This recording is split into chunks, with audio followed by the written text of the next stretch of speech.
যে জবাব যার কাছ থেকে চাইছি সেই রাস্তায় নেমে বলছে জবাব চাই, জবাব দাও। যখন আপনি রাস্তায় নেমেছেন ওই পদের আপনি আর যোগ্যতা ছেড়ে দেন, অন্যদেরকে দায়িত্ব দিয়ে দেখুন। যখন আমার মেয়েটাকে তারা হত্যা করছিল, হয়তো মা করে দেখেছে, আমি তখন কাঁদছিলাম। এটা শোনার পরেও একজন মহিলা মুখ্যমন্ত্রী কিভাবে এখনো চুপ করে বসে থাকছে সেটা আমি ভেবে পাচ্ছি না। আজকে ব্যারিকেড দিয়েছে, আজকে আমরা ব্যারিকেড ভাঙতে আসিনি, কিন্তু যে দিনে ব্যারিকেড ভাঙতে আসবো সেই দিন মুখ্যমন্ত্রীকে বুঝিয়ে দেবো ব্যারিকেড। সকালে চাকরি ছাড়লে সন্ধ্যায় চাকরি পেয়ে যাচ্ছে, আর লাখো লাখো ছেলের ছেলেরা যুব সমাজ আজকে রাস্তায় বসে আছে চাকরির জন্য। আমরা আজকে রাজপথে নেমেছি। বেশ কয়েকটা দিন আগে আরজিকর হসপিটালে যেভাবে তিলোত্তমার সাথে অত্যাচার হলো, অন্যায় হলো, নৃশংস ভাবে তাকে খুন পর্যন্ত করা হলো, তার প্রকৃত দোষীদের মধ্যে অনেকে আমরা মনে করছি, হ্যাঁ আমরা মনে করছি এখনো বাইরে ঘুরছে, তাদেরকে এখনো গ্রেফতার কেন করা হচ্ছে না, সেই জন্য আজকে রাস্তায় আমরা নেমেছি। সাথে সাথে যারা ওদেরকে আড়াল করার চেষ্টা করছে সেই সমস্ত কালপিট গুলোকে এখনো সিবিআই গ্রেফতার করছে না কেন, আমরা অবাক হয়ে যাচ্ছি। সকালে চাকরি ছাড়লে সন্ধ্যায় চাকরি পেয়ে যাচ্ছে, আর লাখো লাখো ছেলের ছেলেরা যুব সমাজ আজকে রাস্তায় বসে আছে চাকরির জন্য। কি রহস্য আছে? কত মুখ্যমন্ত্রী ধন্য হতে পারে সে, সকালে চাকরি ছাড়ছে সন্ধ্যায় তাকে চাকরি দিচ্ছে, আর আমাদের মতো লাখো লাখো বেকার যুবকদের চাকরির জন্য ধন্য হয়ে উঠছে। কারণটা কি? নিশ্চিত কিছু কারণ আছে। আমি প্রথম দিন থেকে বলে আসছিলাম, শুধুমাত্র এটা ধর্ষণ খুন নয়, এর পেছনে বড় রহস্য আছে। হয়তো আমার এই বোনটা আমার দিদিটা জানতে পেরে গিয়েছিল, সেই জন্য অপদার্থ গুলো নরখাদক গুলো তাকে খুন করেছে। আমরা পিছিয়ে থাকবো না, চুপ করে থাকবো না। আজকে ব্যারিকেড দিয়েছে, আজকে আমরা ব্যারিকেড ভাঙতে আসিনি, কিন্তু যে দিনে ব্যারিকেড ভাঙতে আসবো সেই দিন মুখ্যমন্ত্রীকে বুঝিয়ে দেবো ব্যারিকেড। আজকে আমরা ব্যারিকেড ভাঙতে আসিনি, 163 বাইরে আমরা যাবো না, কিন্তু প্রয়োজনে আমরা 163 কে ভায়োলেট করবো। মানুষের জন্য আইন তৈরি হচ্ছে, মানুষের জন্য আইন তৈরি হচ্ছে, প্রয়োজনে 163 কে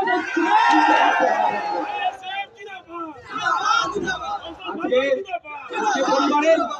আমি নির্যাতিতার মায়ের একটা ভিডিও শুনছিলাম, সত্যি বলছি কতটা বেদনাদায়ক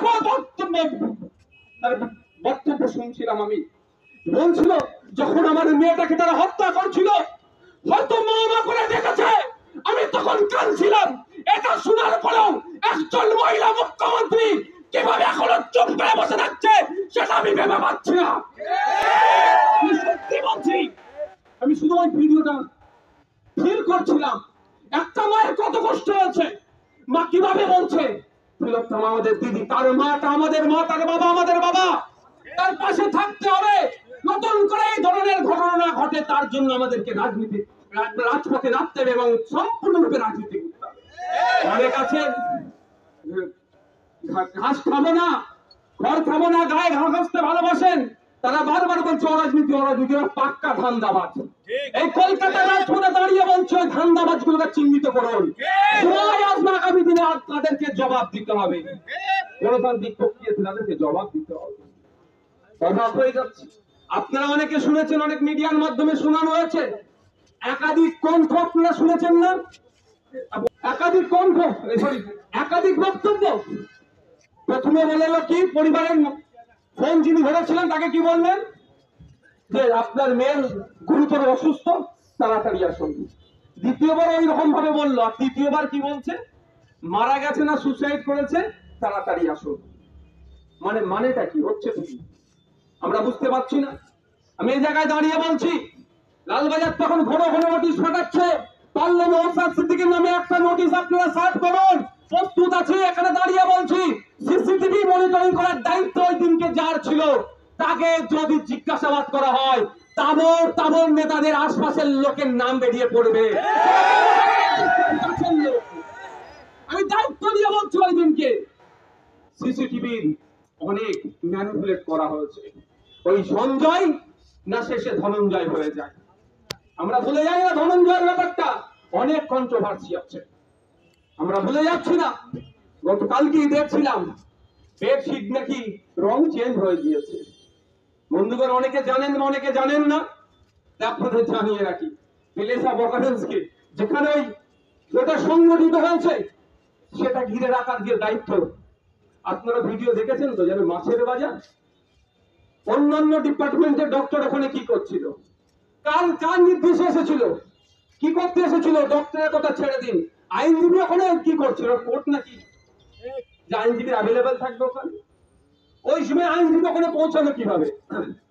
এর কোনো জবাব নাই। জবাব দেবে নাকি? যে জবাব যার কাছ থেকে চাইছি সেই রাস্তায় নেমে বলছে জবাব চাই, জবাব দাও। যখন আপনি রাস্তায় নেমেছেন ওই পদের আপনার যোগ্যতা ছেড়ে দেন, অন্যদেরকে দায়িত্ব দিয়ে দেখুন, দায়িত্ব দিয়ে দেখুন। পারবেন না, আবার ধরে রেখেছেন। অন্যদেরকে দায়িত্ব দিন, দেখবেন কি করতে পারে। আপনি আপনার সাম্রাজ্য যদি বাঁচাতে চান, সত্যি তো সাম্রাজ্য হয়ে গেছে এখন। এখন রাজার আমাদেরকে জনগণকে প্রজার মতো আচরণ করছে, তবে বেশি দিন টিকবে না। রাজাদের কাপড় কই বলার লোকের অভাব ছিল, এখন বাড়িতে বাড়িতে জন্মগ্রহণ করে গিয়েছে রাজার কাপড়ের বিচার চাইছে, কাপড় কই বলছে, এখন বাড়িতে বাড়িতে হয়ে গিয়েছে। একটা সময় বলার সাহস ছিল না, সেই জন্য অনেক ত্রুটি টিপে ধরা হয়েছে। চাদর যেটা ছিল সেটা সরিয়ে দিয়েছে। আপনারা ভালো করে জানেন, অনেকে জানেন না, জানিয়ে দিচ্ছি।